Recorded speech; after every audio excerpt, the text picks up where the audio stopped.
Missing Hiker leaves behind a terrifying video. There are certain places in the world that hold an almost mystical, beautiful allure, a sense of wild, untamed nature that calls to the adventurous and the brave. For those who seek solitude and a break from the everyday noise of city life, a trip to one of these remote, quiet corners of the globe can feel like a spiritual experience. What happens when that silence turns sinister? When the beautiful, untouched landscape becomes a hunting ground?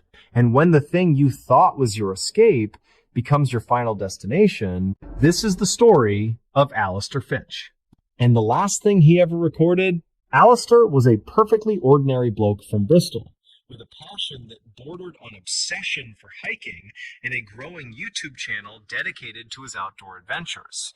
He was no professional survivalist, no daring thrill seeker leaping from cliff tops. He was just a regular guy who found his peace on the trails of Britain. The Brecon Beacons in Wales, with their sweeping vistas and rugged, challenging paths, were his favorite.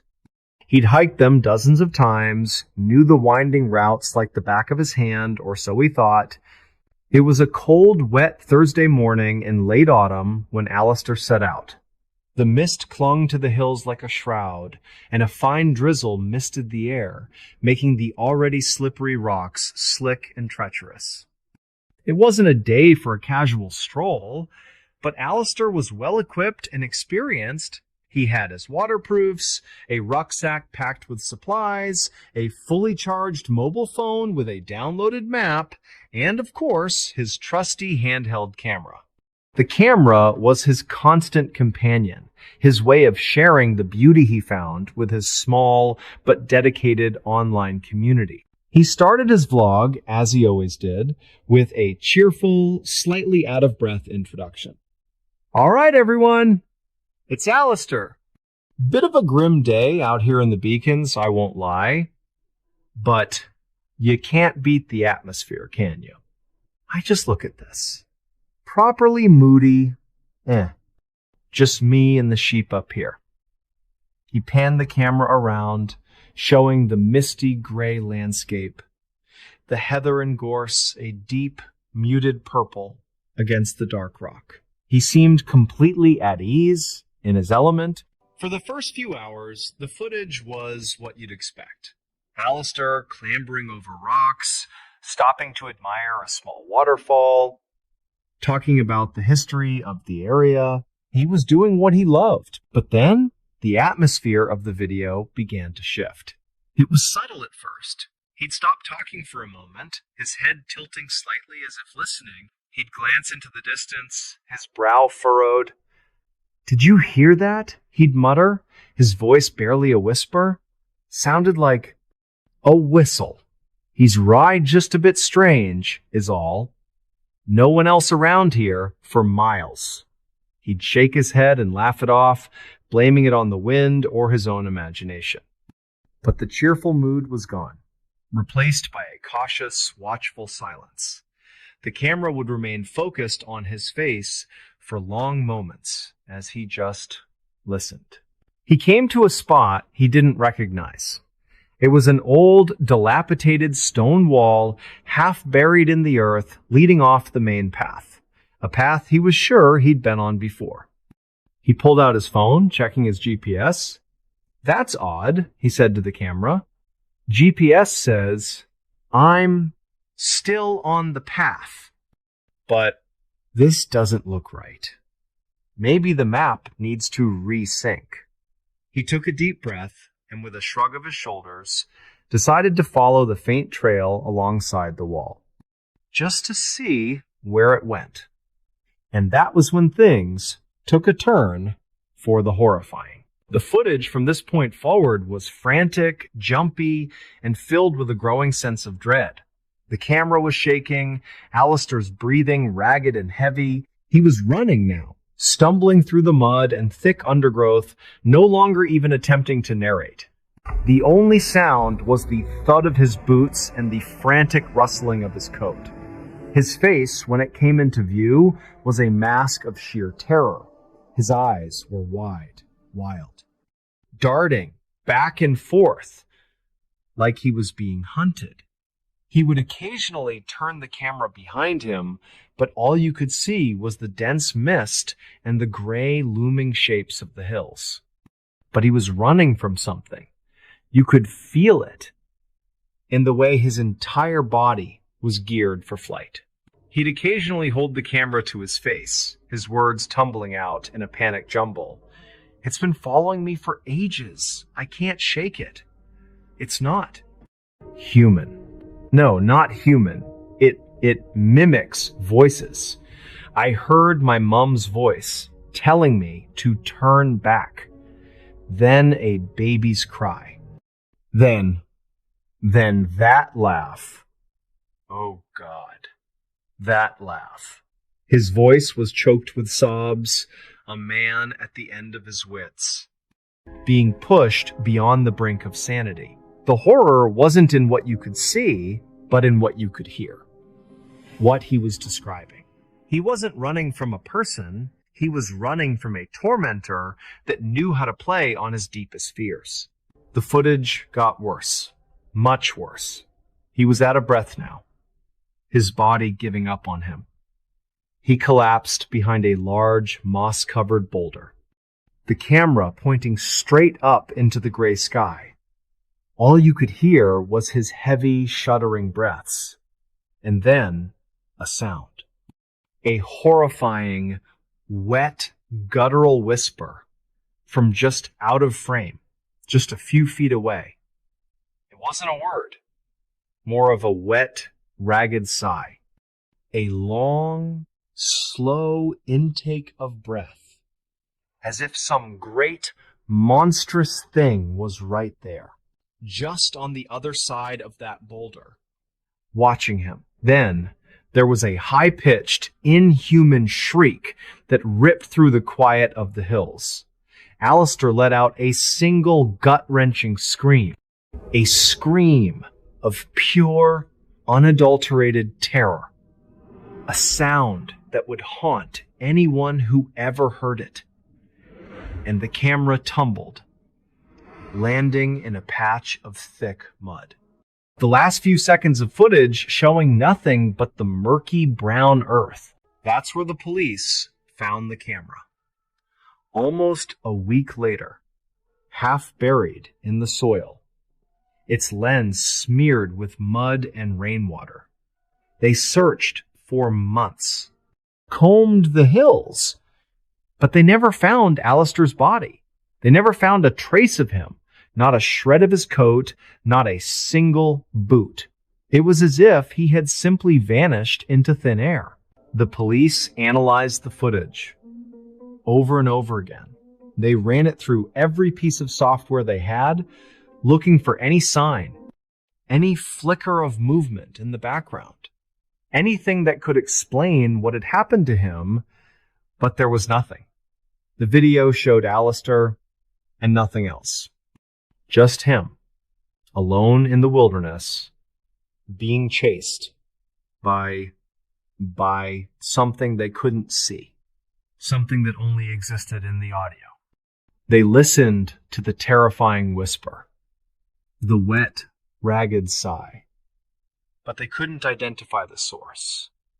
They couldn't explain the laugh he spoke of, or the mimicry of voices. They could only hear his panicked description. The video was a final, horrifying testament to his final moments, but it provided no answers, only a chilling, profound sense of dread. Alistair Finch's family, his friends, they were left with nothing but that horrifying footage. That final, desperate message from the wild. They were left to wonder, to agonize over what could have possibly been out there in the hills of the Brecon Beacons. Something so terrifying it could make a perfectly ordinary man simply disappear, leaving behind nothing but his fear and the sound of a truly inhuman whisper. An entire family terrorized by unseen stalker. This is a real-life account straight from the vast and sometimes terrifying landscapes of Canada. And it all begins with a perfectly ordinary family living a perfectly ordinary life until they weren't. This was the Miller family. There was Robert, the patriarch, a hardworking man, steady and reliable, a pillar of his small community. His wife Rieska was the warmth and light of their home, always humming a gentle tune as she went about her day. And then their two children, a bright, inquisitive young boy named Thomas, who loved building elaborate Lego castles, and his older sister Chloe, a budding artist, whose room was a colorful explosion of canvases and paint. They were, by all accounts, a perfectly normal, loving family. Happy. Content. But happiness, as we all know, can be a fragile thing. It started subtly, as these things often do. Rieska, one evening, was tidying up the kitchen after dinner. She could have sworn she heard a faint scratching, a soft, rhythmic sound coming from somewhere outside, near the back door. She paused, tilting her head, listening intently. The house was quiet, save for the distant hum of the refrigerator. "Robert!" she called out, a slight edge of unease in her voice. "Did you hear that?" Robert, engrossed in a newspaper in the living room, grunted in response. "Hear what, dear?" "A scratching outside," she replied, walking towards the back door, peering through the small window. The backyard was dark, the garden furniture silhouetted against the deepening twilight. "Nothing." She shrugged it off, attributing it to a branch scraping against the siding, or perhaps a raccoon rummaging through their trash bin. Canada has its share of wildlife, after all. The next evening, it happened again. This time, it was louder, more distinct. Scratch, scratch, scratch. It sounded like fingernails, or perhaps a twig, being dragged across the glass of the back door. Rieska froze, her heart giving a little lurch.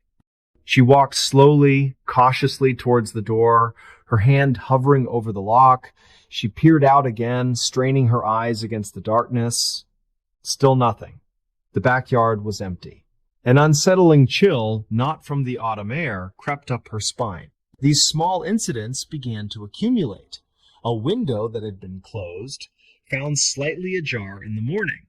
A faint thumping sound coming from the attic late at night when everyone else was asleep. Footprints in the freshly fallen dew on the lawn, leading from the edge of their property right up to their back porch. They weren't animal prints. They were distinctly human. Robert, initially dismissive, began to share Rieska's growing unease. "It's probably just kids playing pranks," he'd say. But even as he spoke the words, they sounded hollow, unconvincing, even to his own ears. He started checking the locks multiple times before bed, securing every window, every entryway. A sense of hyper-awareness began to settle over the house, a subtle, creeping dread that permeated the quiet moments. One particularly unsettling night, Thomas, the young boy, woke up screaming. Rieska and Robert rushed into his room, their hearts pounding. Thomas was sitting bolt upright in bed, tears streaming down his face, pointing a trembling finger at his window. "Mommy, Daddy, there was a face," he sobbed. "A man's face, staring at me." Robert immediately went to the window. Throwing open the curtains, he looked out into the inky blackness. The window was closed, locked. The backyard was silent, empty. There was nothing. Rieska hugged Thomas tightly, trying to soothe him, reassuring him that it was just a bad dream. As she held her son, she couldn't shake the image of those human footprints on the lawn, or the inexplicable sounds she had been hearing. A knot of fear tightened in her stomach. The next day, Robert decided enough was enough. He installed security cameras around the perimeter of their house, pointing towards all the vulnerable entry points. He felt a small measure of relief, a sense of taking back control. Now, they would finally catch whoever was bothering them. He imagined some mischievous teenager caught red-handed, and the problem would be solved. simple. But nothing about this situation was simple. Days turned into a week, then two. The cameras, for the most part, showed nothing unusual. A stray cat, the mailman, the occasional jogger. Robert began to relax, convincing himself that the presence had been scared off or had simply moved on. Perhaps it really was just a string of unfortunate coincidences, a child's overactive imagination. Then, the incidents escalate. Chloe, the artistic teenager, was home alone one afternoon. She was in her room, listening to music, sketching in her notebook. She felt a strange chill, despite the house being warm. She looked up instinctively. The door to her room, which she had distinctly remembered closing, was now ajar. Just slightly. She stared at it, her breath catching in her throat. She slowly, cautiously got up and pushed the door firmly shut, making sure it clicked into place. A few minutes later, as she looked up from her sketch, it was open again, just a crack. Her heart hammered against her ribs. She wasn't imagining it. She was sure of it. That evening, the family was gathered in the living room watching a movie. Suddenly, the television screen flickered, then went completely blank. A moment of silence hung in the air, then from the kitchen they heard it. The distinct sound of their pantry door slowly creaking open, then shut. Creak! Thud! Robert sprang to his feet, grabbing the heaviest umbrella he could find. "Stay here," he ordered Rieska, his voice tight with a mixture of fear and determination. He moved cautiously towards the kitchen, his senses on high alert. The kitchen was dark. He flicked on the light. Nothing. The pantry door was closed. He peered inside. All the jars, cans, and boxes were in their usual places. Everything seemed normal. But it wasn't normal. The sheer audacity of it, the feeling of being watched, of having someone or something not only observing them, but actively entering their home, was terrifying. The cameras, for all their supposed protection, offered no answers. Robert would spend hours reviewing the footage, frame by frame. Nothing. No shadows, no figures, no unexplained movements. It was as if this unseen tormentor knew exactly where the blind spots were, or, more horrifyingly, had a way of circumventing the technology entirely. The family started experiencing small, unnerving disturbances that chipped away at their sense of security. Objects would move, a book from the bookshelf would be found on the floor, a remote control placed carefully on the coffee table would mysteriously appear on a kitchen counter. The distinct smell of cigar smoke clinging to the curtains in the living room, despite no one in the family smoking. It was a constant, subtle reminder that they were not alone, that someone was always there. The stress began to take its toll. Rieska became withdrawn, constantly on edge, jumping at every unexpected sound. Robert, usually so calm, was irritable and sleepless, his eyes constantly scanning the shadows outside. Thomas had trouble sleeping alone, often crawling into his parents' bed, trembling. Chloe, once vibrant, now spent most of her time holed up in her room, her artistic spark seemingly dulled by the pervasive fear. The once happy home was now a place of constant anxiety and dread. One frigid winter night, the terror reached its peak. A blizzard had descended upon Vancouver, blanketing everything in thick, heavy snow. The world outside was a silent, white expanse. The power flickered, then went out, plunging the Miller home into darkness. Robert quickly lit candles, their flickering flames casting dancing shadows that seemed to magnify the fear in the room. As they huddled together, seeking comfort in each other's presence, they heard it. A faint, almost imperceptible sound coming from the attic directly above them. Thump, thump, drag. It was slow, deliberate, heavy, and it was moving. Robert grabbed a flashlight, his hand trembling. "Stay here," he whispered to Rieska, his voice barely audible. He climbed the attic stairs, the beam of his flashlight cutting through the oppressive darkness, Every creak of the old wooden steps echoed eerily. He reached the attic door, pushing it open with a hesitant hand. The attic was freezing, the air thick with dust.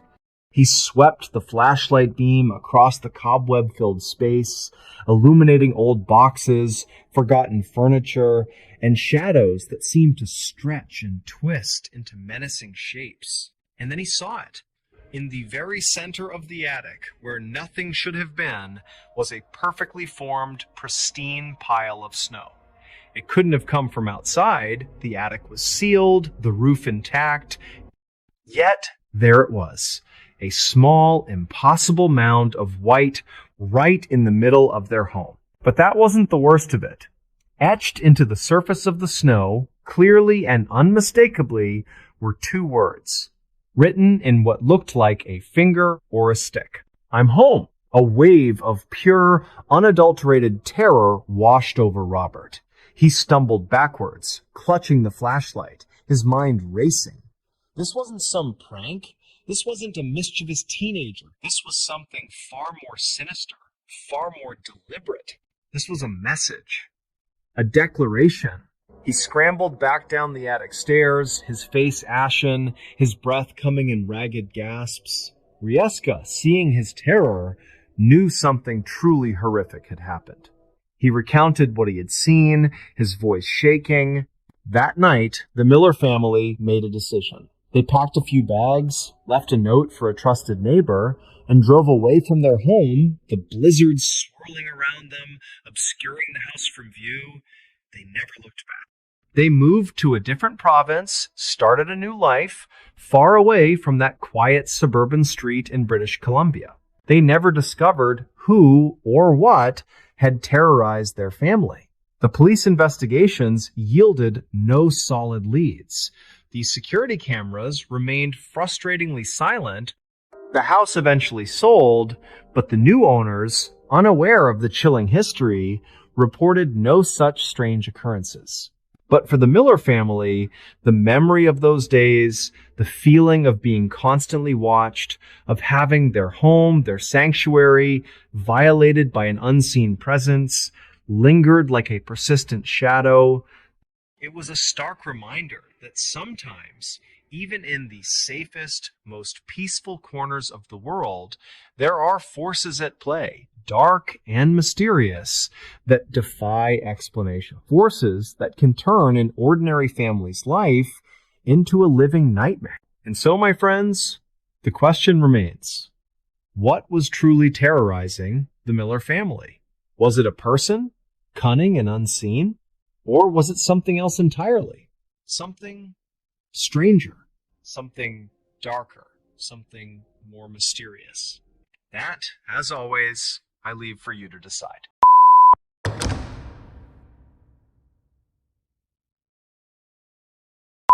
The entire murder trial jury died mysteriously. Imagine this. You're sitting in a dimly lit courtroom in the heart of Manchester, England. The kind of place where the wooden benches creak under the weight of history, and the air hangs heavy with the scent of old books and polished oak. Outside, a relentless rain patters against the tall arched windows, blurring the world beyond into a gray haze. It's late afternoon, the sky already darkening, as if night is eager to swallow the day. The judge, with his stern face and flowing robes, bangs the gavel once, twice, sending echoes through the room. The trial is over. The verdict? Guilty. But what if I told you that this wasn't the end of the story? No. This was just the beginning of something far more sinister. Something that would claim the lives of every single person who dared to decide a man's fate. Let me take you back a bit. The accused was a man named Elias Hawthorne, a quiet, unassuming tailor from the foggy outskirts of Liverpool. He stood trial for the brutal murder of his business partner, a wealthy merchant called Victor Langford. The crime scene? Victor's opulent home in the rolling hills of the Lake District, where on a stormy autumn evening, his body was found sprawled in the drawing room, throat slashed from ear to ear, blood soaking the Persian rug like spilled wine. The motive, they said, was money, a dispute over debts that had turned deadly. Elias swore his innocence, his voice trembling as he described how he'd arrived at the house only to find Victor already dead, the killer long gone into the misty night. But the evidence... Oh, the evidence pointed straight at him. A bloody knife with his initials hidden in his workshop, witnesses who saw him arguing with Victor hours before, and a missing sum of cash that mysteriously appeared in Elias's accounts. The jury, 12 ordinary souls, pulled from the bustling streets of northern England, listened intently for weeks. There was Margaret Ellis, a school teacher from Leeds with sharp eyes and a no-nonsense demeanor. Thomas Reed, a burly factory worker from Sheffield, his hands calloused from years of labor. Amelia Cartwright, a young baker's assistant from York, nervous but determined, and the others, each with their own lives, their own secrets.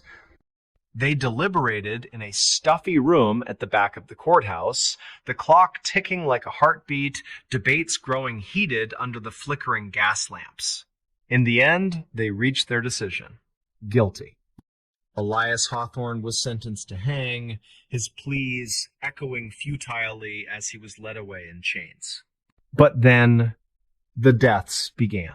It started with juror number 1, old Reginald Blackwood, a retired clerk from Birmingham. Just 2 days after the trial ended, on a crisp morning when the sun pierced through the clouds like a rare gift, Reginald was found in his modest cottage on the edge of the city. He lay in his armchair by the fire, eyes wide open in shock, a cup of tea shattered on the floor beside him. The doctor called it a heart attack. Natural, they said, but his family whispered otherwise. You see, Reginald had no history of heart trouble, and there, on his desk, was a half-written letter to his son describing strange dreams. Nightmares of a shadowy figure watching him from the corners of his room, whispering accusations in the dark. Pause. Lower voice. You judged wrongly, the figure hissed in his dreams. Coincidence? Maybe. But hold on. There's more. Next was Lydia Hawthorne. No relation to the accused, mind you, a seamstress from Nottingham. She died on a foggy evening, walking home from the market along the winding paths of Sherwood Forest's outskirts. Witnesses heard a scream pierce the mist, sharp and desperate, like the cry of a wounded animal. When they found her, she was at the bottom of a ravine, her neck broken from the fall. Accident, the constable ruled. She must have slipped on the wet leaves. But those who knew Lydia said she was sure-footed, never one to wander off paths. And in her pocket? A crumpled note, unsigned, with words scrawled in jagged ink. Justice comes for those who err. The ink matched nothing in her home. Deep breath, suspenseful pause. Chilling, isn't it? The pattern emerged slowly, like fog creeping over the temps. Juror after juror met their end, each death cloaked in mystery, each one defying easy explanation. Take Harold Jenkins, the farmer from Cornwall, sturdy as an oak. He was discovered in his barn one moonless night, hanged from the rafters with his own rope. Suicide, they claimed, though his wife insisted he was happy, planning a trip to the seaside. Scratched into the wooden beam above him, faint letters spelling verdict reversed. No one could say how they got there. Then there was Beatrice Fowler, a librarian from Edinburgh, known for her love of quiet evenings with a book. She perished in her sleep during a thunderstorm that rattled the Scottish Highlands, her body contorted as if in agony. Poison, the autopsy revealed, arsenic in her bedtime cocoa. But who could have slipped it in? Her doors were locked, windows bolted against the gale. And on her nightstand, an open book turned to a page about ancient curses with a bookmark that wasn't hers. A pressed flower, wilted in black, symbolizing death in old folklore. By now, whispers spread through the pubs and parlors of England. The cursed jury, they called them. Newspapers in London splashed headlines across their pages, reporters hounding the surviving members. The police investigated, of course. Scotland Yard sent their best detectives, combing through clues under the dim glow of lanterns in rain-slicked alleys. Was it revenge from Elias's family? He had a brother, a shadowy figure who'd vanished after the trial. Or perhaps a secret society, bound by oaths to right perceived wrongs. Theories swirled like smoke from a chimney. One by one, the deaths continued. Edward Mills, the banker from Bristol, drowned in the Avon River on a calm afternoon, his boat capsized despite fair weather. Fishermen pulled him out, his face frozen in terror, clutching a sodden envelope addressed to the judge. The innocent hang while the guilty judge. Clara Donovan, a nurse from Cardiff, collapsed in the Welsh valleys during a hike, her heart stopped by an unknown toxin, wildflowers clutched in her hand as if she'd been gathering them when struck. The atmosphere grew thicker with fear. Surviving jurors barricaded their homes, jumping at every creak of floorboards, every howl of wind through the chimneys. Nights in rural villages felt endless, lanterns burning low as families huddled together. In the cities, gaslights cast long shadows on cobblestone streets, where footsteps echoed like warnings. Juror number 9, Geoffrey Langston, a professor from Oxford, tried to flee. He boarded a train to the coast under cover of dusk, his valise packed hastily. But midway through the journey, as the locomotive chugged through the darkened countryside, he was found slumped in his compartment, throat cut cleanly, the same way Victor Langford had died. The train doors were locked from inside, no one had entered or left, scrawled on the window in condensation, all must pay. Panic gripped the nation. The remaining jurors, now down to 3, were placed under protection in a fortified manor in the Cotswolds, guards patrolling the manicured grounds under starry skies. But even there, death found its way. Isabella Grant, a widow from Glasgow, vanished during a sleepless night. Her room was empty come morning, bed neatly made, a single candle guttered out. Search parties scoured the misty moors, hounds baying into the wind. They found her days later at the bottom of an ancient well, her body broken, a locket around her neck engraved with the trial's date. But wait, she never wore lockets. Only 2 left. Robert Clark, the foreman, a stoic engineer from Newcastle, and young Oliver Trent, a clerk from Bath. They shared whispered conversations in the manor's grand hall, flames crackling in the fireplace, casting eerie dances on the walls. "It's him," Robert murmured one evening, as thunder rumbled distant. "Elias, or his ghost." Oliver shook his head, but doubt flickered in his eyes. Robert died next.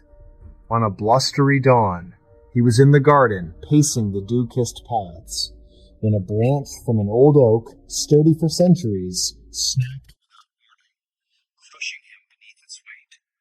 No wind stirred the leaves that morning. Carved into the bark, judgment rendered.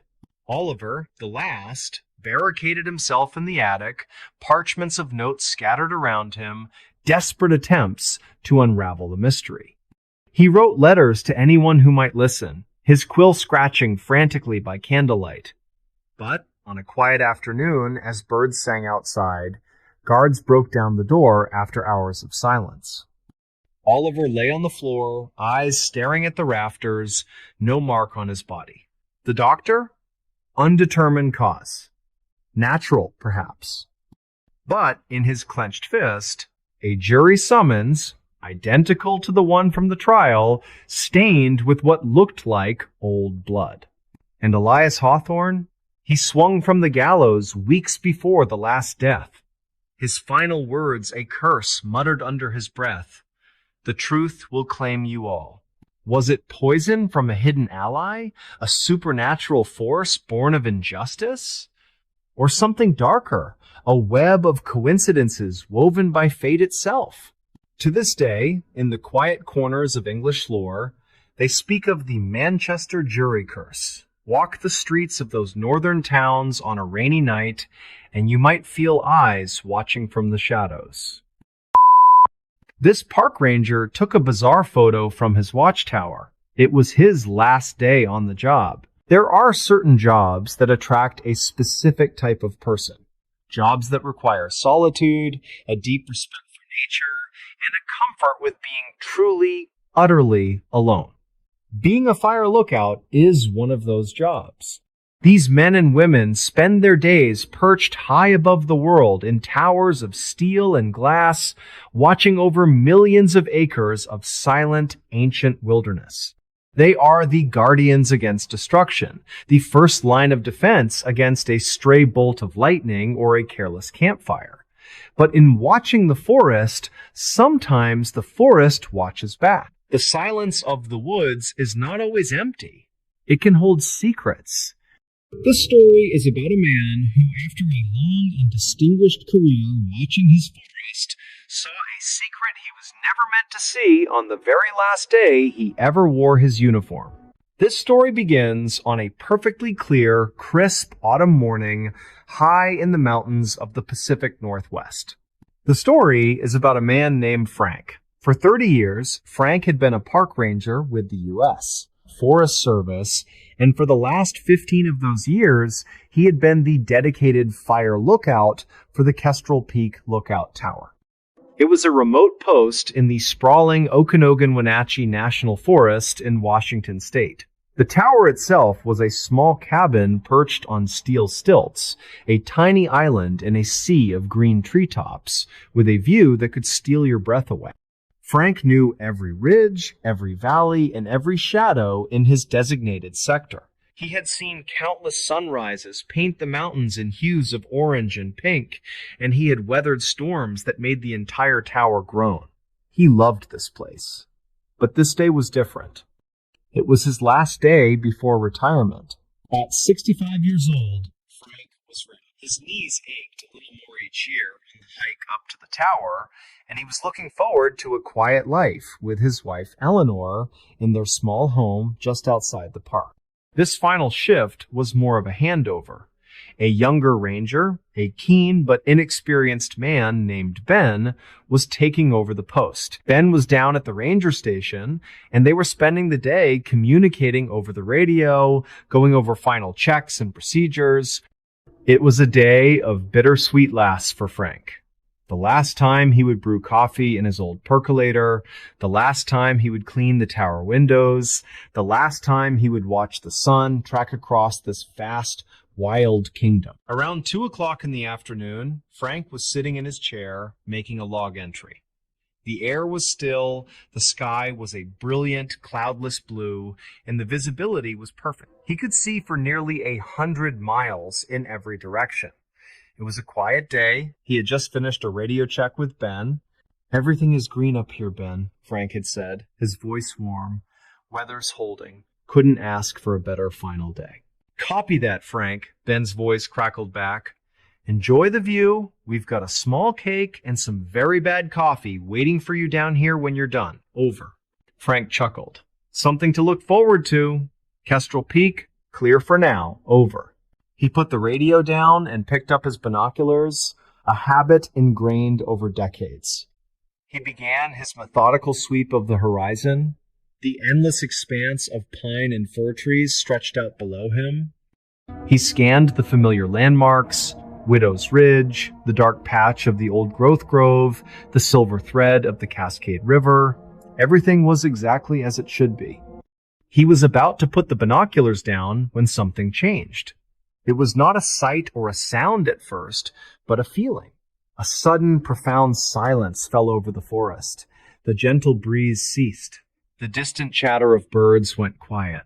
It was as if the entire forest was holding its breath. Frank felt the hair on his arm stand up. In all his years, he had only experienced a silence like this a handful of times, usually right before a massive storm or when a large predator was near. It was a silence that felt expectant. He raised the binoculars again, his movements now more focused.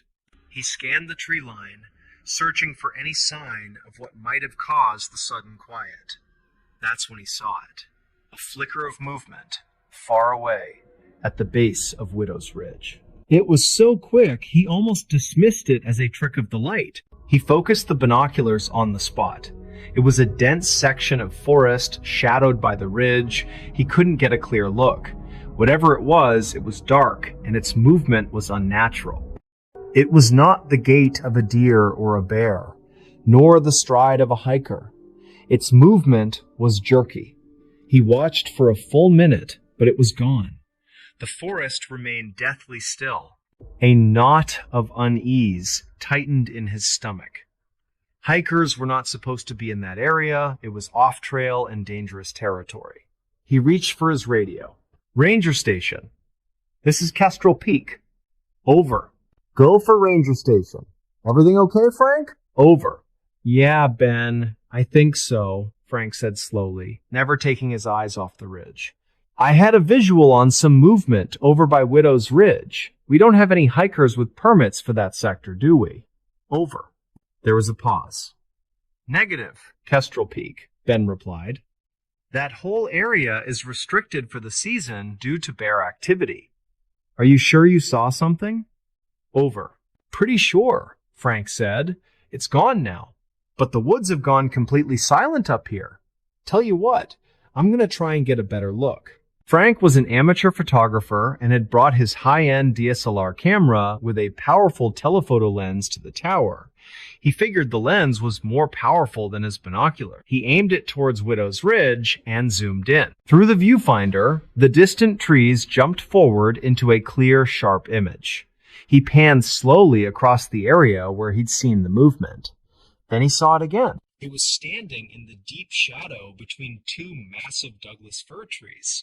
It was taller than any person had a right to be, and impossibly thin, like a line of ink drawn against the darkness.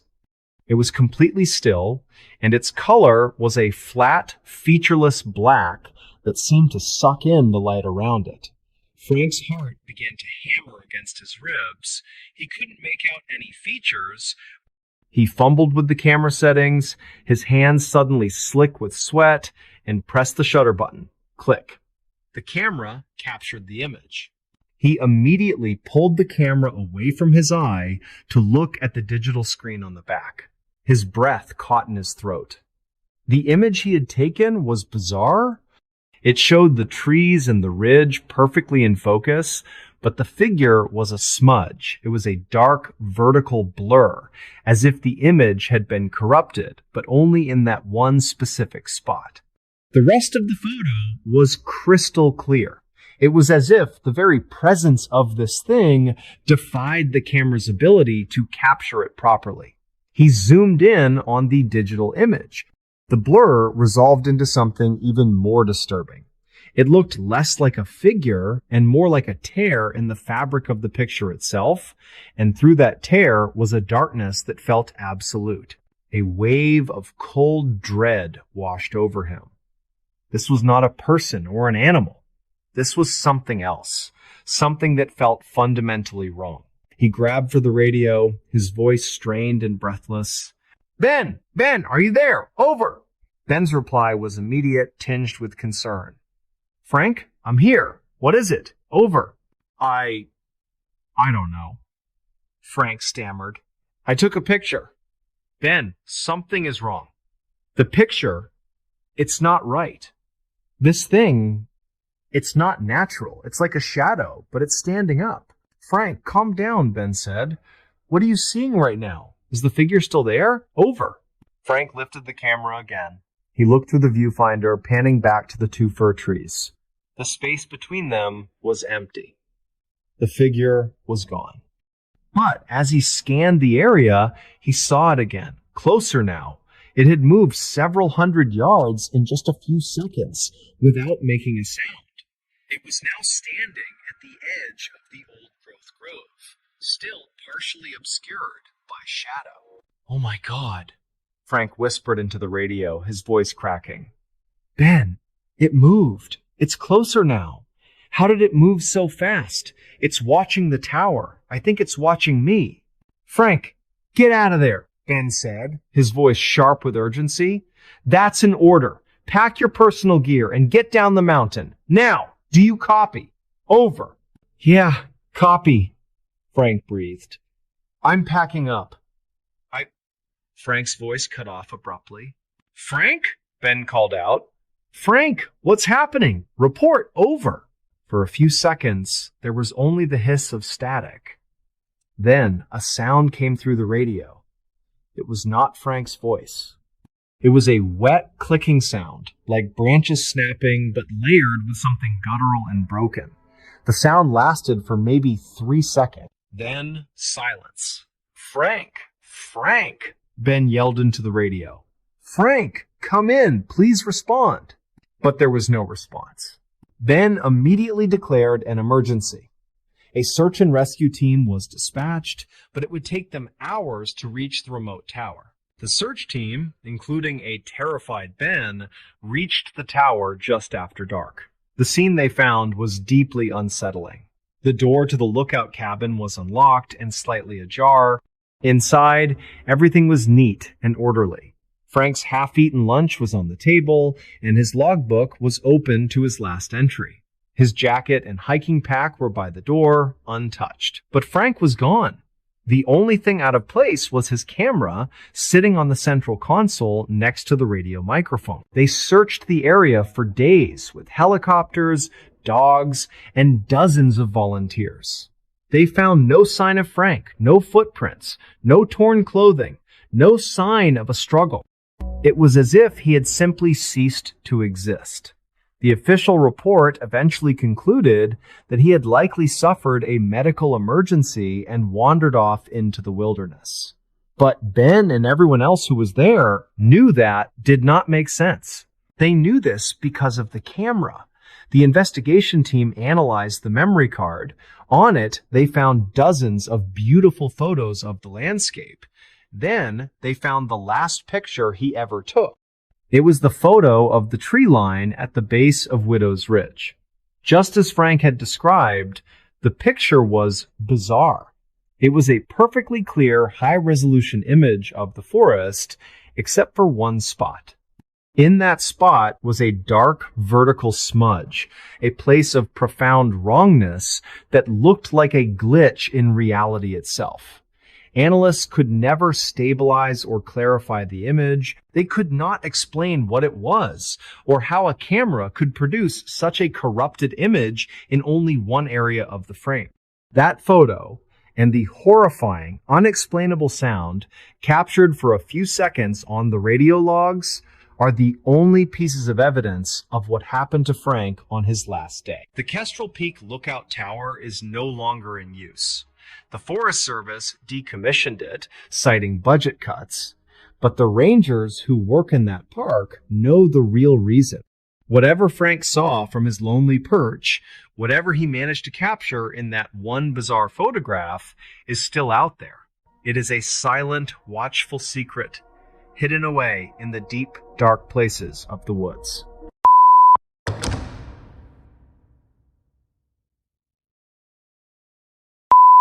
Listen closely to the wind, and perhaps you'll hear whispers. Long pause. Whispering. Guilty or not? That's the story. Strange, dark, and mysterious. The kind that makes you question every verdict, every shadow. Body found inside of a sealed room. It was a cold, gray morning in the heart of rural Devon, England. The kind of morning where the mist hangs heavy in the air and the old stone cottages seem to disappear into the landscape.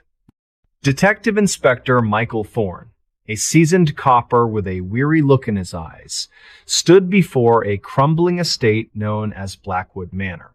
It had been abandoned for decades, a local legend shrouded in whispers of a tragic past.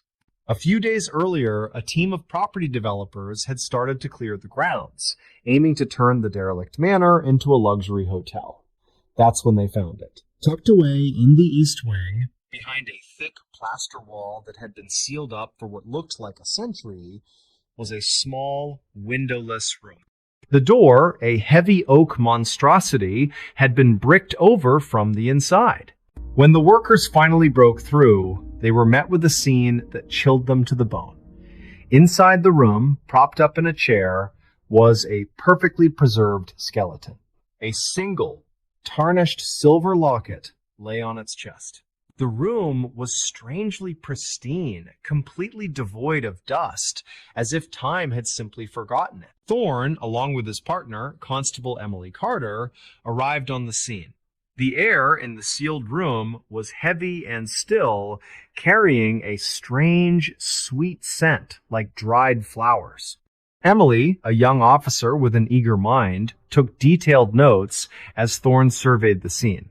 There were no signs of a struggle, no scattered belongings, just the skeleton in the chair, a bizarrely serene final resting place. The locket contained a miniature portrait of a young woman with a kind smile. The manor's history was a puzzle. Local records confirmed it had belonged to a wealthy but reclusive family, the Ashworths, in the late 1800s. The family had vanished without a trace one winter, leaving the house and all its contents exactly as they were. The mystery had become a permanent part of local folklore. As the forensic team meticulously documented the scene, Emily discovered something strange. On the floor, near the chair, were a series of faint scratch marks. They weren't random. They formed a pattern, a series of complex symbols that didn't resemble any known language. Thorne, though skeptical, had a local historian examine the drawings. The historian was baffled, claiming the symbols bore no resemblance to anything he had ever seen. The case went cold. The body was identified as the eldest son of the Ashworth family, a man named Arthur. His cause of death was ruled a mystery. But Thorne couldn't shake the feeling that something was deeply wrong with the scene. The sealed room, the serene skeleton, the inexplicable symbols, it didn't add up. A few weeks later, Thorne found himself back at Blackwood Manor.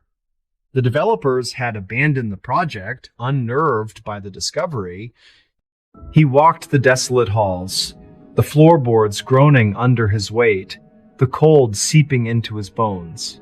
He returned to the sealed room, now just an empty space in the wall. The scratch marks were gone, plastered over by the builders, but as he stood there, a faint, metallic clinking sound echoed from the far corner of the room. He followed the sound, his flashlight beam dancing over the walls. He found it, a hidden compartment in the stone barely bigger than his hand. Inside, wrapped in an oily cloth, was a small, ornate key. It was the same design as the locket found on the body. A key to what? The only other thing he found in the compartment was a small, leather-bound journal. The pages were yellowed and brittle, filled with frantic, looping handwriting. It was Arthur's diary. The journal described a secret, ritualistic society the family was part of, a society that believed in communing with entities from another dimension. Arthur's final entry was chilling. It described how his family, one by one, had ascended, leaving behind empty husks. He had locked himself in the room, terrified, hoping to escape the same fate. The last line of the entry read, "The key will open the way to them." Thorne never found out what the key unlocked or what happened to the rest of the Ashworth family. But he knew, in his gut, that the man in the sealed room wasn't the last victim. Somewhere in the world, that strange, unsettling ritual was still being performed, and the key was the only thing that could lead to the truth. All right, everyone. So there's a story, and it's a strange, dark, and mysterious one. The kind that, when you hear it, you can't help but feel a little shiver run down your spine, even if you don't believe in the supernatural. And the story starts with three friends who, on a whim, they decided to go caving in a place they absolutely should not have. Before we begin, tell me, where are you listening from, and what time is it there? Now, the year was 2011, and the location was a remote part of the Yorkshire Dales in the north of England. The Dales, if you've ever been there, are known for their rugged beauty. Rolling hills, dry stone walls, and deep ancient caves carved out by millennia of water. But some of these caves have a reputation. With a reputation for being cursed, or haunted, or both, depending on who you ask. Our three friends were named Alex, David, and Ben. They were all in their early 20s, and they'd known each other since secondary school. They were on a weekend trip, a lad's holiday, looking for a bit of an adventure. They weren't experienced cavers, not by a long shot. They had a couple of headlamps, some rope, and a map they'd printed off the internet. It was a classic case of youthful arrogance, thinking they were invincible. The cave they chose was called the Whispering Maw. The name alone should have been a red flag, but they just thought it sounded cool. Local legend had it that the cave was an old Viking burial site, and that the spirits of the dead could be heard whispering on the wind that blew through the narrow passages. Of course, Alex, David, and Ben dismissed it as just a silly old wives' tale. They set off on a brisk Saturday morning in late October. The air was crisp, and the sky was a pale, watery blue. They found the cave's entrance tucked away in a small, hidden gully. It was a narrow, unassuming crack in the limestone rock. As they got closer, they could feel a cold draft coming from within, carrying with it the damp smell of earth and stone. It was strangely quiet there. No birds, no wind, nothing but the sound of their own footsteps. At about 10:15 in the morning, they took a deep breath and they went inside. For the first 100 feet or so, it was just what they expected. A tight squeeze, a low ceiling. They had to crawl on their hands and knees. Then the passage opened up into a large cathedral-like chamber. It was absolutely massive. Their headlamps, even on full power, couldn't reach the far corners of the room. It felt ancient and empty, but not in a good way. They decided to keep going. They saw a narrow passage at the far side of the chamber, just wide enough for one person to squeeze through. Ben, who was the most adventurous of the three, went first. Alex was right behind him. David, who was already starting to feel a little claustrophobic, was the last one. As they squeezed into the passage, something shifted. The rock beneath them felt unstable. Then, without warning, there was a low rumble. A deep, guttural sound that seemed to come from the very bones of the earth. And before any of them could react, a cascade of rocks and debris fell from the ceiling. A rockfall. They were trapped.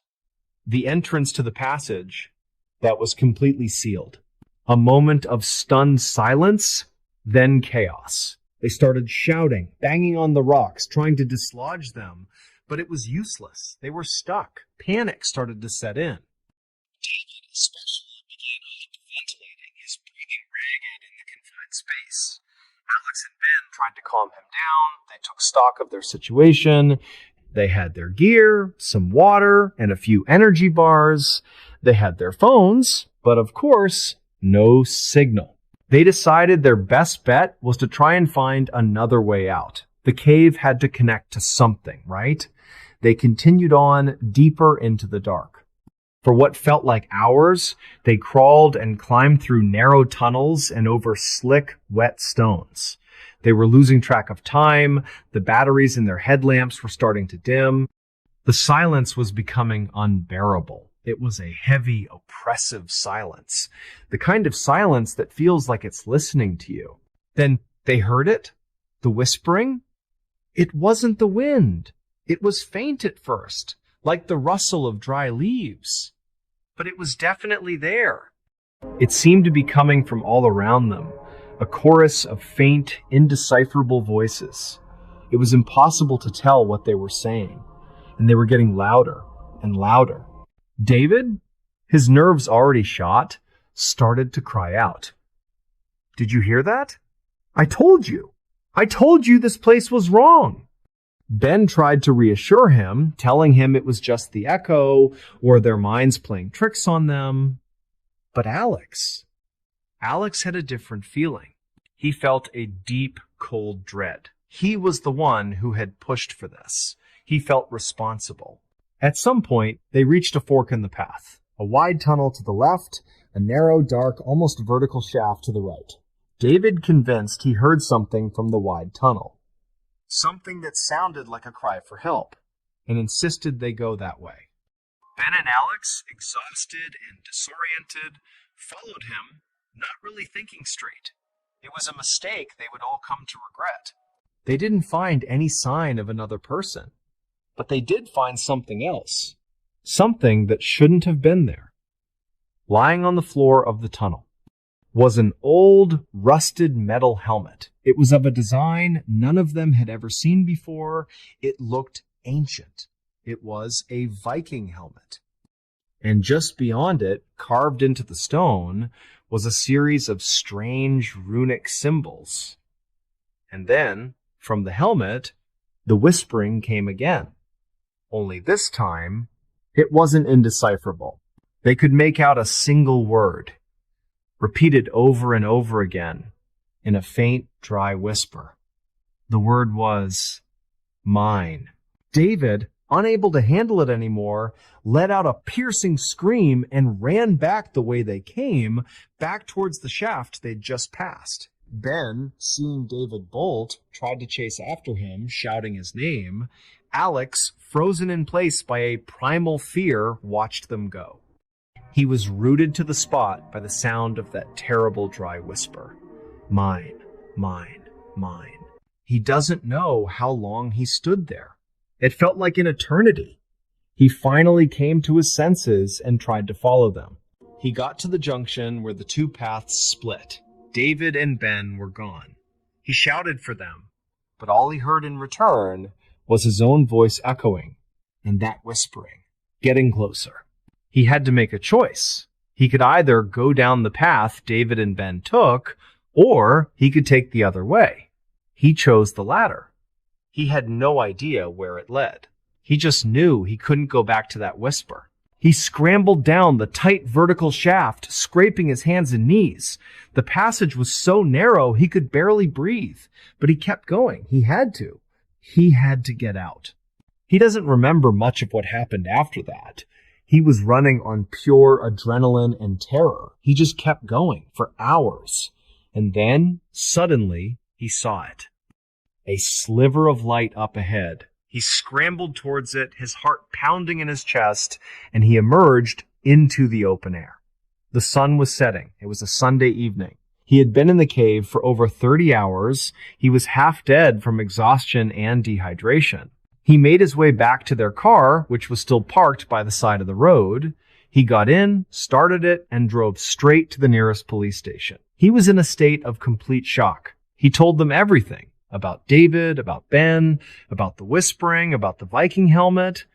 The police organized a massive search and rescue operation. They went back to the cave. They went in with proper caving gear, but they didn't find them. They found the rockfall. They found the junction. They went down the path Alex had taken, and they found the path David and Ben had taken. They went down both. They searched for days, and they found nothing.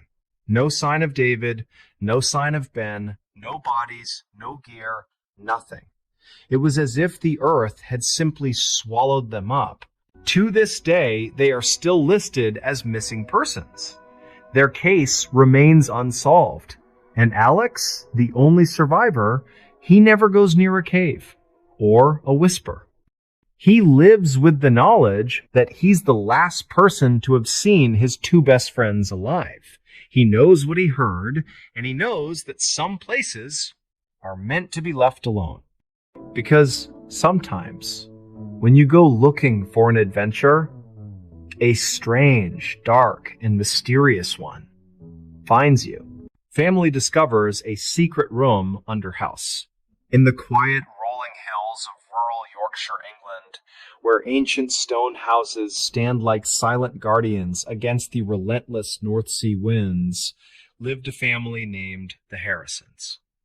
John Harrison, a sturdy mechanic in his mid-40s with calloused hands from years of fixing engines, had always dreamed of a peaceful life away from the bustling streets of Manchester.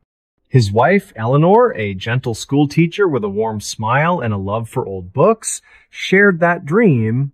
Together with their two children, 10-year-old Thomas, a curious boy who collected rocks and insects, and 8-year-old Amelia, who feared the dark but loved bedtime stories, they had saved every penny to buy an old Victorian farmhouse on the outskirts of a small village called Whitby Hollow.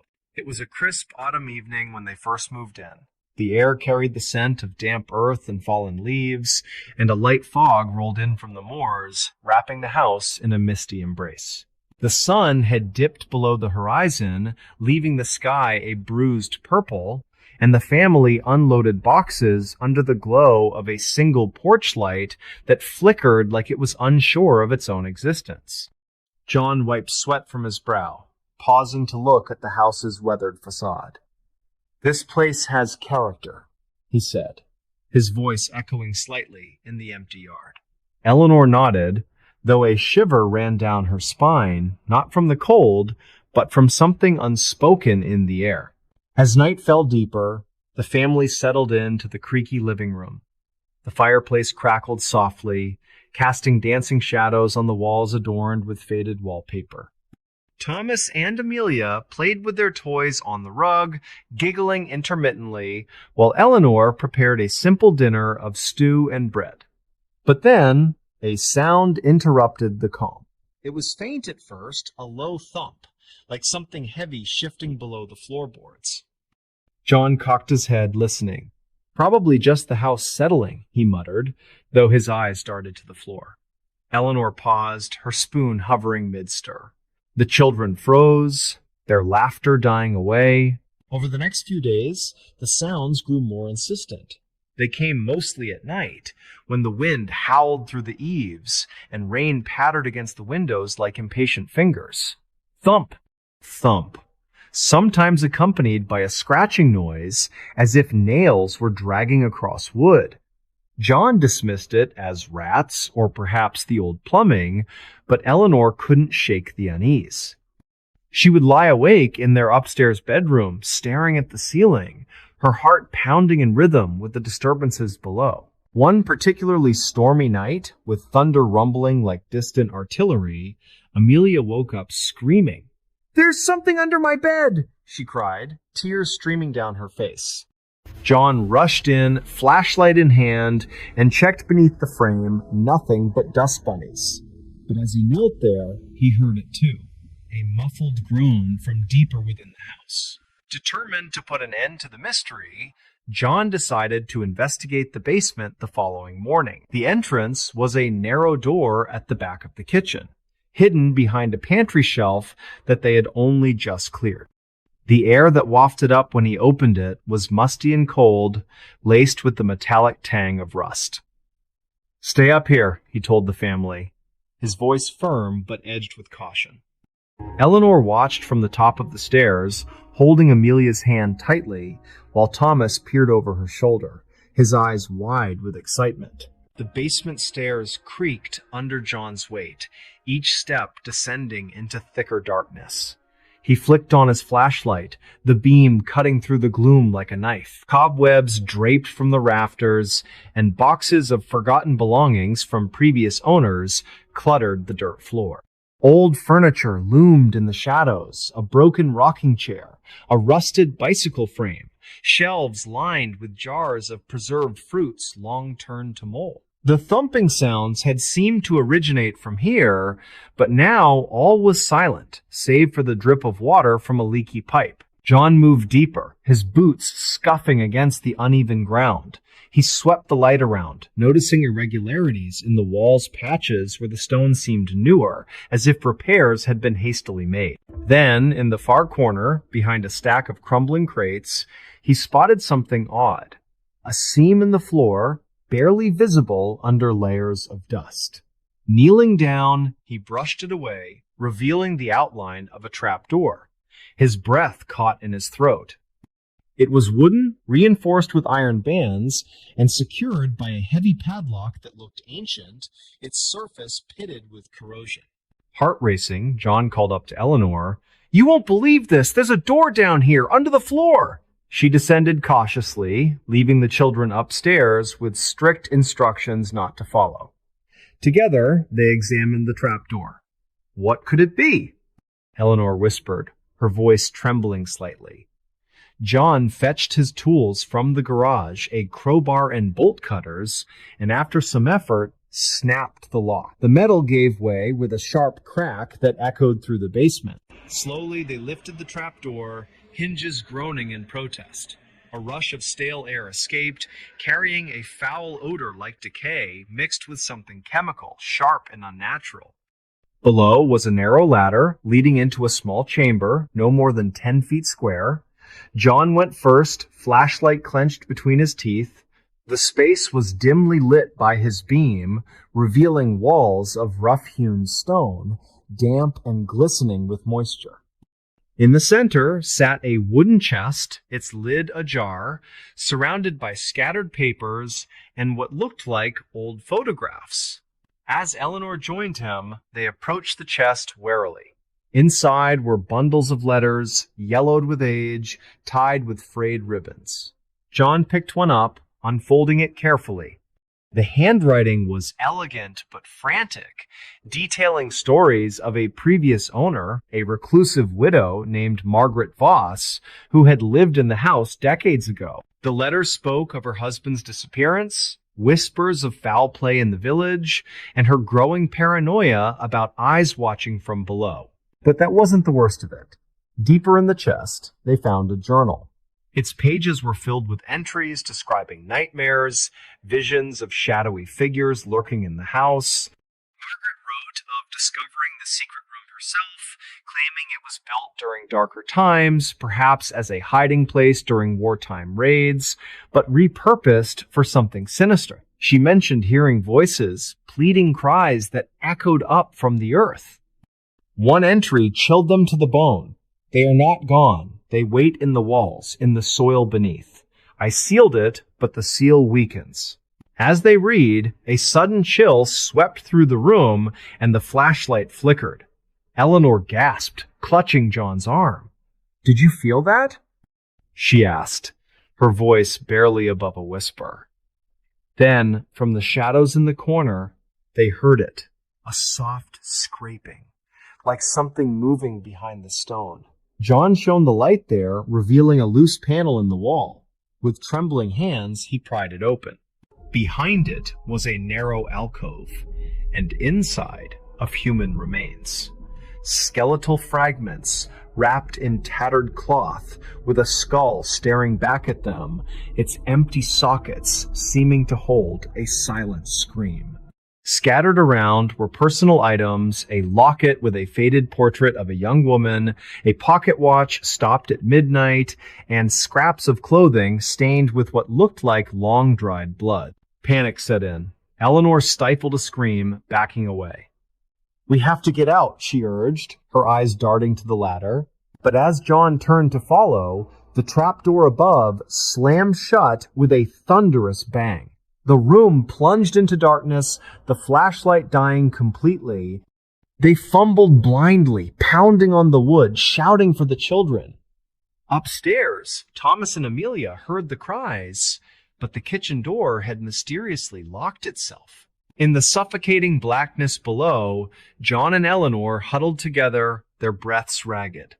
Whispers began faint at first, then growing louder, murmuring in accents thick with old Yorkshire dialect. "Join us. Stay below." The air grew heavier, pressing in like invisible hands. John clawed at the trapdoor, splinters digging into his fingers, while Eleanor prayed silently, tears streaming. Hours seemed to pass in that eternal dark, though it might have been minutes. Finally, with a surge of adrenaline, John rammed a shoulder against the door and it burst open.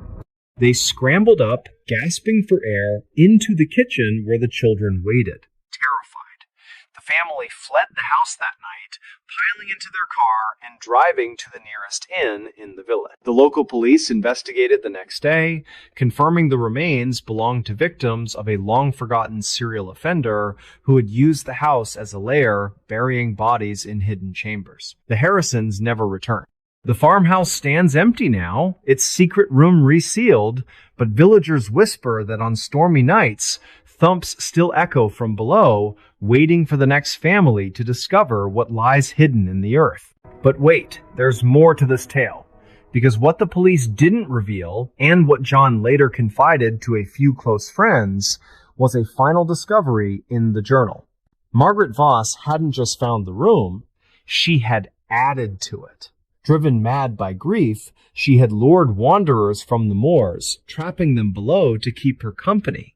The whispers weren't ghosts, they were echoes of her victims, imprinted in the stone. And on the last page, scrawled in shaky script, the room calls. It always calls. The Harrisons moved far away to a modern flat in London, but Amelia still wakes screaming about the dark below her bed. Thomas collects no more rocks. He says they remind him of bones. And John and Eleanor? They sleep with the lights on, listening for thumps in the night, knowing that some secrets, once uncovered, never truly stay buried. Now, imagine this. You're in your own home, late at night, and you hear a faint scratch from under the floor. Would you investigate? Or would you pretend it's nothing, hoping it goes away? Because sometimes the strange, dark, and mysterious isn't out there in the world, it's right beneath your feet, waiting to be found. Let me tell you about another layer to this horror. After the police sealed the room, a curious reporter from a local paper sneaked in one foggy evening. He was a young man named Oliver Grant, ambitious and skeptical of ghost stories. Armed with a camera and a notebook, he descended into the basement, laughing off the villagers' warnings. "It's just old bones," he scoffed to himself. The trap door was bolted shut, but Oliver, ever persistent, jimmied it open with a tool from his bag. The stench hit him immediately stronger now, as if decay had festered in the interim. He climbed down, his flashlight beam trembling slightly despite his bravado. The chest was still there, papers scattered as the Harrisons had left them, but something was different. The alcove wall was ajar, and from within came a low hum, like breathing. Oliver approached, heart pounding, but curiosity overriding fear. Peering inside, he saw not just the skeletons, but fresh marks, scratches on the stone, as if hands had clawed desperately. He snapped photos, the flash illuminating details he wished he hadn't seen. Fingerprints etched in blood, long dried but vivid. Then a whisper slithered into his ear. "See us. Join us." He spun around, but the room was empty. Panic rising, he rushed for the ladder. Halfway up, the trap door began to close on its own, hinges creaking like laughter. Oliver lunged, forcing his way out just as it slammed, catching his ankle with a crunch. He limped to his car, drove straight to the hospital, and never published his story. Instead, he quit journalism, moved to Scotland, and now warns anyone who asks. Some rooms are meant to stay secret. They hold more than history. They hold hunger. Back to the Harrisons. Months after fleeing, John received an anonymous letter in the mail. It was postmarked from Whitby Hollow, the envelope yellowed like the journal pages. Inside, a single sentence: "The room misses you." He burned it immediately. But that night, the thumps returned not from below, but from within the walls of their new home. Eleanor heard them too, and the children drew pictures of dark figures lurking in hidden spaces. They consulted a priest from a nearby church, Father Edmund, a kindly man with a thick beard and eyes that had seen too much. He visited their flat, sprinkling holy water and reciting prayers. "Evil clings," he said solemnly. "It follows those who disturb it." For a while, the sounds ceased, and the family breathed easier. But on a rainy autumn evening, much like the one they moved in, Amelia found a small door in her closet, a maintenance hatch they hadn't noticed before. Inside was a crawl space, dark and inviting. "Don't go in," Eleanor warned. But Thomas, ever the explorer, shone a light inside. There, etched on the wall, "Welcome home." The family packed up again that very night, vowing never to live in an old building again. They rented a new build apartment on the outskirts of the city, all glass and steel, no basements, no secrets. Yet even there, in the dead of night, when the city hums with distant traffic, John sometimes wakes to a familiar thump. He lies still, pretending it's the neighbors, but deep down, he knows. The room isn't just a place, it's a presence, a void that pulls at the curious, the unwary. And in the quiet hills of Yorkshire, the farmhouse waits, its foundation whispering to the wind, ready for the next souls to uncover what should remain hidden. If you've ever renovated an old house or heard an unexplained noise in your own home, think twice before digging deeper. Because beneath the floorboards, in the forgotten corners of our world, lie stories that are strange, dark, and utterly mysterious.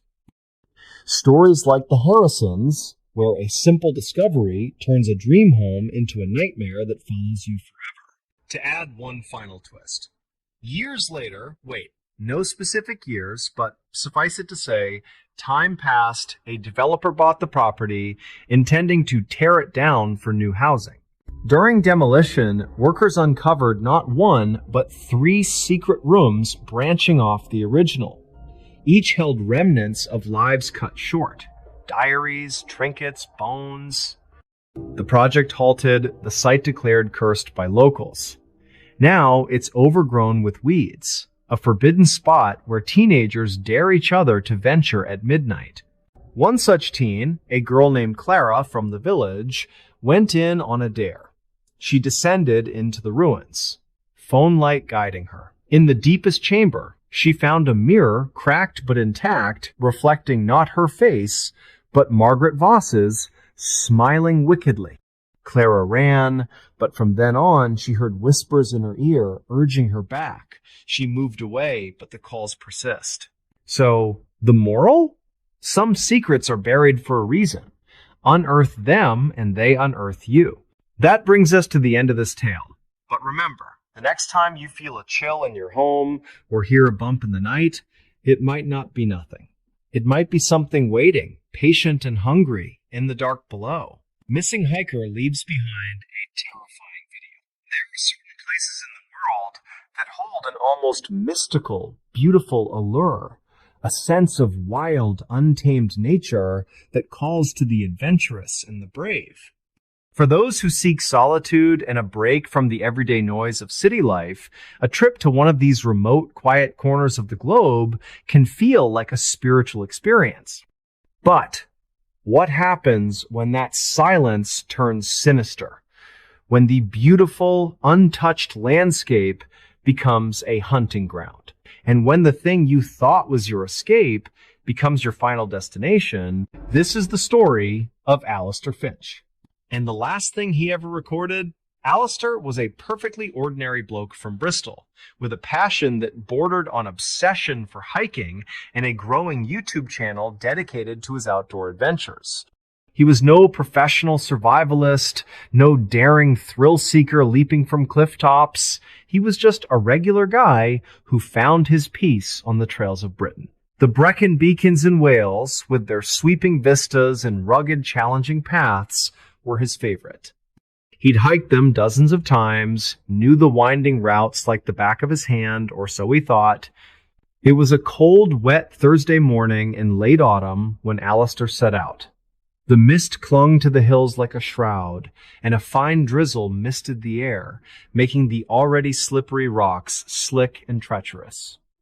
It wasn't a day for a casual stroll, but Alistair was well-equipped and experienced. He had his waterproofs, a rucksack packed with supplies, a fully charged mobile phone with a downloaded map, and, of course, his trusty handheld camera.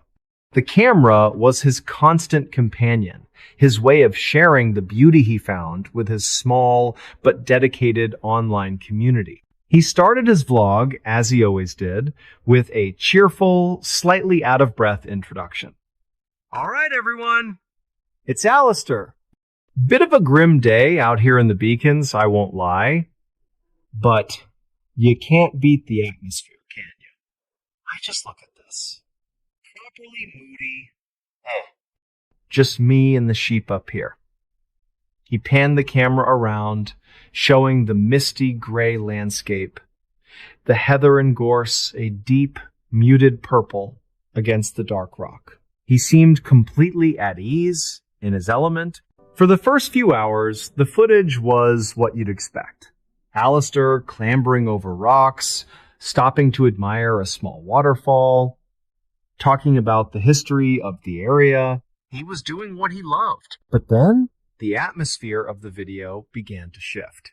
It was subtle at first. He'd stop talking for a moment, his head tilting slightly as if listening. He'd glance into the distance, his brow furrowed. "Did you hear that?" he'd mutter, his voice barely a whisper. Sounded like a whistle. "He's right just a bit strange, is all. No one else around here for miles." He'd shake his head and laugh it off, blaming it on the wind or his own imagination. But the cheerful mood was gone, replaced by a cautious, watchful silence.